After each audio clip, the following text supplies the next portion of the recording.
Abhijit, today we would first cover Bangladesh. So starting with Bangladesh, Abhijit, before 2020, Bangladesh was doing exceptionally well on the economic front. Economy was expanding, the GDP was increasing, foreign reserve was growing, inflation was low, and the crushing poverty was decreasing. Now, that story, Abhijit, 2 years back, foreign press picked it up. It was being, paraded as the heroic story of rags to riches, and a heroic story of how they've come down from abject poverty, lifted a lot of people, how that should be the role model. There were digs also being taken with India that dekho per capita income bhi tumse aage chala gaya hai, and aapka so-called intolerance, and see where they've gone. But now, Abhijit, in 2022, 2 years later, foreign reserve has decreased massively from $45 billion to $39 billion. The Bangladeshi taka, which is the official currency, is deteriorating. $1 right now, as I speak to, is at 112 rupees.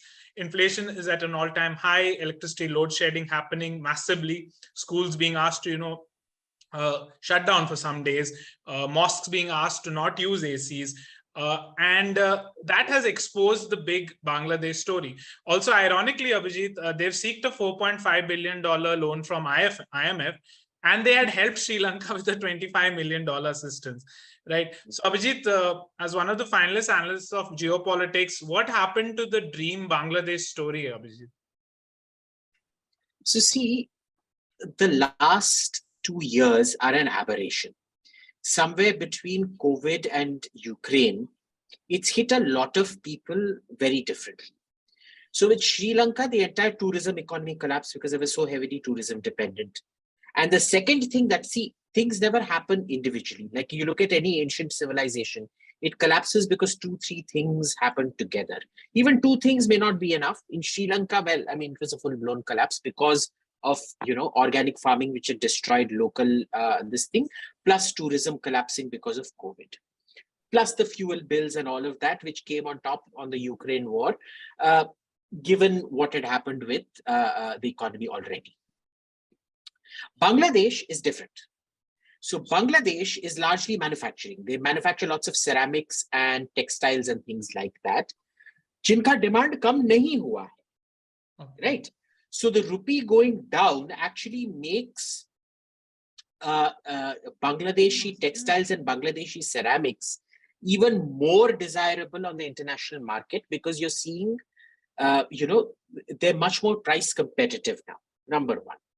Number two, what we have to look at is the way corruption and incompetence are huge in Bangladesh. Now, why is it going through all this electricity stuff? Because their gas reserves have not been developed. They have massive gas reserves.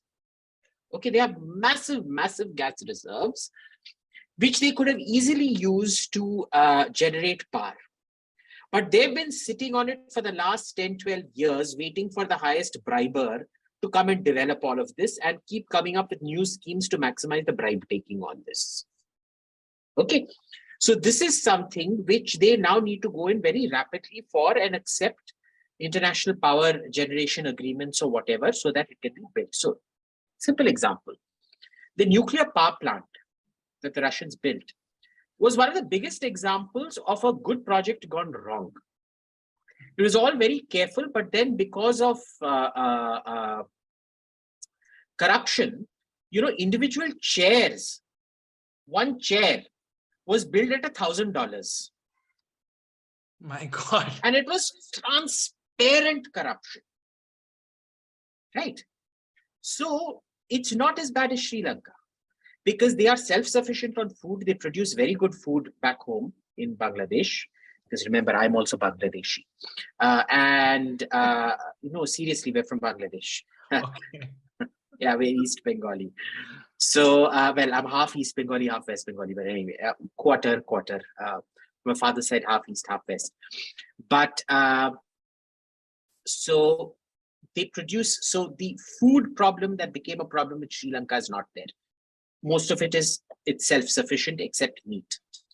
The second issue is fuel. That's a situation that can be turned around in a year or two if they start moving their asses, I'm still not seeing them move their asses on it. They're still holding out for their bribes and things like that.